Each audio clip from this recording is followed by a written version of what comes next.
It's rained almost every single day for the last 2 weeks, and when I couldn't work outside, I started to do a deep clean of the pantry.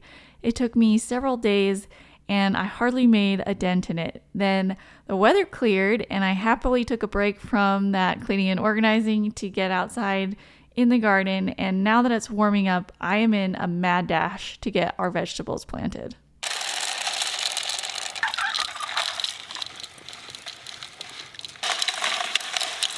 Peas and oats? Yep. Like that stuff? That is winter rye and veg. Winter rye and veg. Okay. This is a spring, better for spring. It is the peas and oats, though. Like. Yep. Okay, cool. Here he comes with the compost. It's always a good day when we are able to replenish our supply of compost. We travel 3 hours round trip to be able to get this, and we also rent a dump trailer so we can make the most of each trip. So we got this dump trailer, and we realized after we got it that it didn't actually work all the way. It's supposed to tilt up a whole bunch more, but this only tilts up to about a 45-degree angle. So we had to hand scoop and push some of this out. The other thing that had happened was it had rained almost the entire week before. And so this compost was so heavy and saturated from the rain. And when Cam was bringing it back, the check engine light on the truck went on because of such a heavy load. And so he had to pull over, let the truck cool down, and then check engine light turned off. He was able to get back on the road and make it home. It was not over the max weight limit of what the truck can pull, but I do think it was pretty close.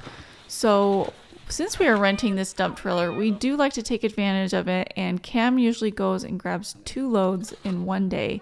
So the first load that he grabbed was 5 yards, and the second time he went, he only got 4 yards because he wanted to make sure that the truck would not overheat again. At this point, we have officially passed our average last frost date, so it's time to get things planted out in the garden as quickly as possible. I like to wait until about 2 weeks past our average last frost to plant the heat-loving crops like tomatoes and peppers. So while I was waiting for that, we went ahead and planted our herbs. We transplanted oregano, sorrel, sage, chives, and parsley, and we already have Egyptian walking onions in this row, and I had already transplanted cilantro as well. Now that it's finally warming up outside, I also wanted to get some sweet potato slips started and growing. So we put our sweet potatoes into a tray and then cover them with soil. Another very popular method is putting them in a cup of water next to a windowsill and having the slips grow that way. I do not recommend that.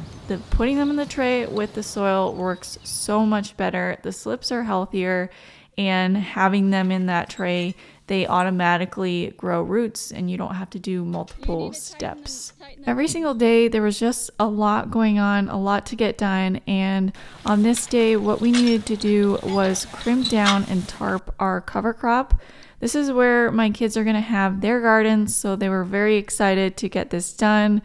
Having this cover crop here is so great for keeping away the weeds, and they really wanted that for this year. We tarped that whole cover crop, and it'll stay that way for a week or two depending on how hot it is until it is fully dyed, and then they will plant into that.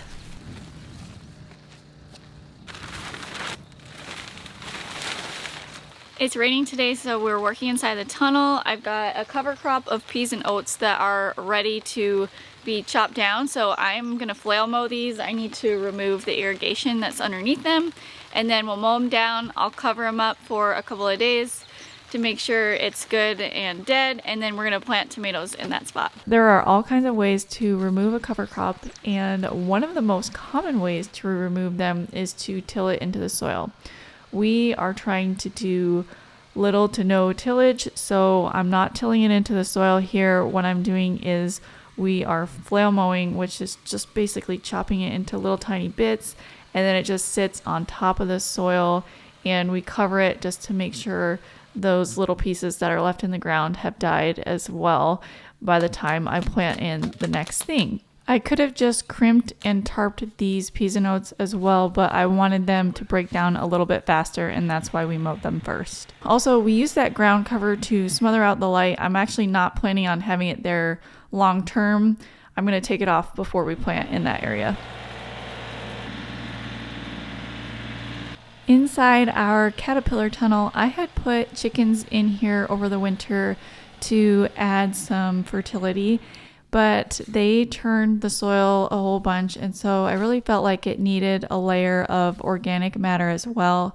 So we are adding a whole bunch of compost to each of the garden beds in here.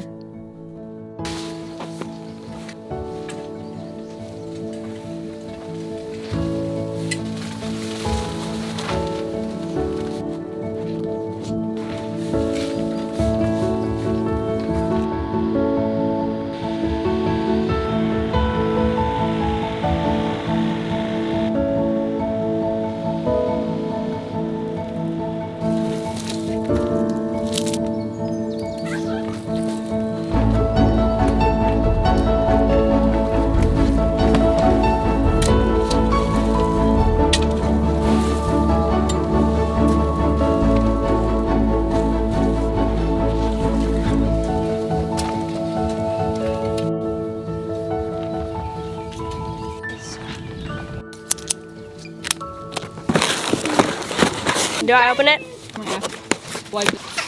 One thing that we are trying to accomplish this year is spending less time weeding the garden. And I am actually a little bit weird because I really enjoy weeding, but my time is limited and it's just better spent doing other things. In order to achieve that, I am trying to do what I can to keep the soil covered as much as possible. So you can keep it covered with plants, you can keep it covered with mulches, compost, or in this case, we are using paper.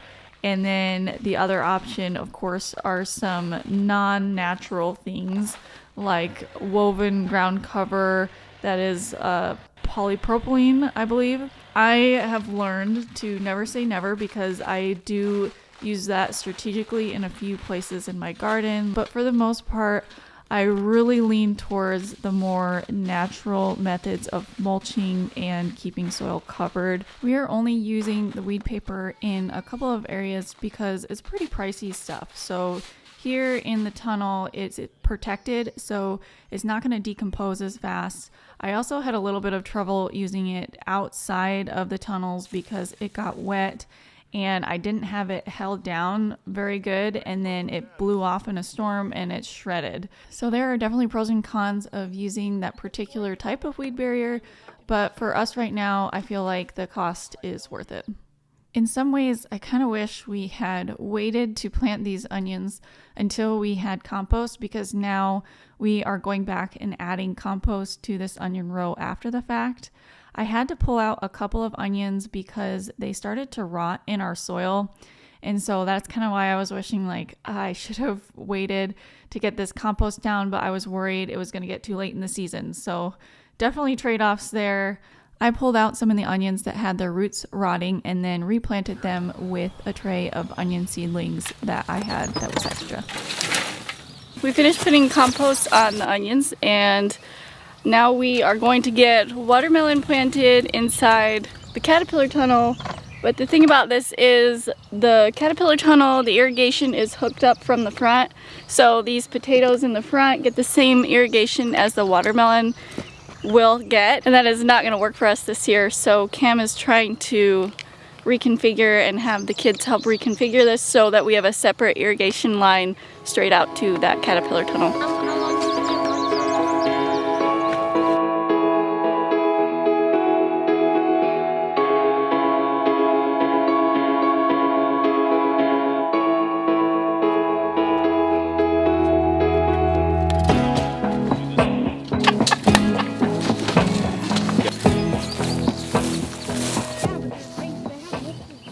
Planting Cam's peppers in this outside row, and then in the middle row is where we're going to plant all the watermelon.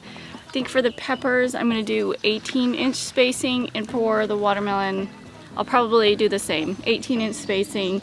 I've got a marker here, and since we have the weed paper down, I can just X where each one should go, and then the kids can cut it open and plant in there.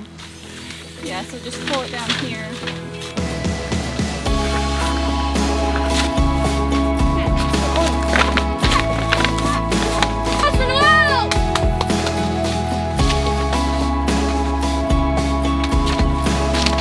You don't need huge pull.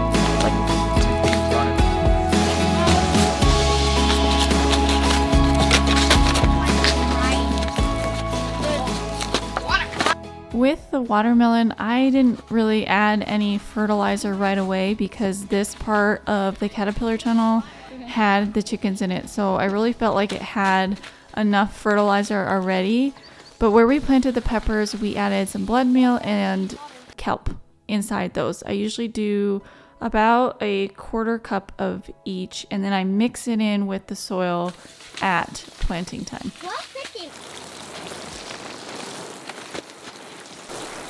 There is so much to do this time of year. It can really easily become overwhelming, especially because we are so dependent on our vegetables just because of our personal goals of not going to the grocery store for them. So it's been 4 years since we bought a vegetable from the grocery store. I'd really like to keep that trend going.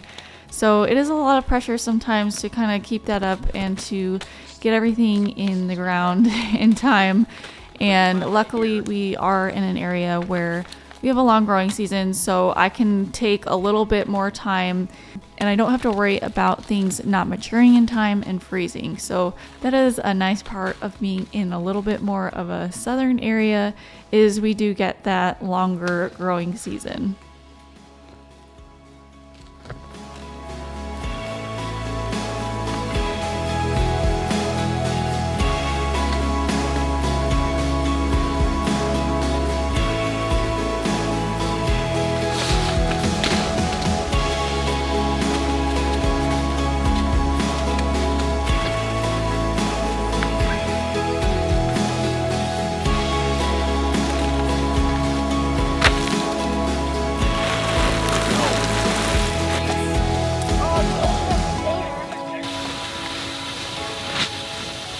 I started these tomatoes on April 12th. It is now May 6th, and it's time to get them into the ground. We're planting them in the high tunnel in this row that we're kind of standing in. We have carrots here, and the carrots are actually a little bit tall for the size plants these are. I'm slightly worried that they're going to shade out the tomatoes, so we're just going to kind of push the carrots to the side so that we can get these planted and they still get sun, and then really quickly these will outgrow the size of the carrots and it won't be an issue anymore. But for right now, that is what we're gonna do. You know what I'm saying?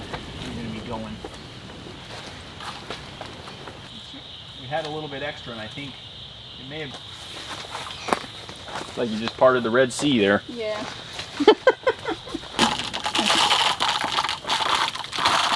If anything, it'll probably make them better. Okay.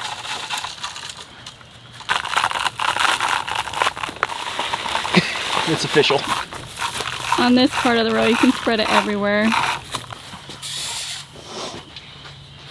5 dogs, so Yeah, that's good. let me just do 6. It's an even number. Ah! No, just come from behind. Attack from the rear. Okay. Just don't put that in your mouth, okay? In this row inside the tunnel, I am planting all of my indeterminate tomatoes here because they are harder to trellis outside. So I will still be planting my determinate, they're mostly paste tomatoes outside. I'll have the Romas out there. And then inside the tunnel, I have cherry tomatoes, slicing tomatoes, and I do have Amish paste in here because that's an indeterminate. So things are definitely really busy right now this time of year, and I still need to plant the rest of the tomatoes that are outdoors. We're going to be planting cucumbers, beans, still need to get the cowpeas planted, squash. I have more peppers to plant, flowers, sweet corn, more lettuce, melons, and sweet potatoes, all within the next 1 to 2 weeks. So it's a very busy time of year, and I'm gonna try and get as much as I can of that on video for you guys so you can kind of see some of the process of what we are planting for our year's supply of food.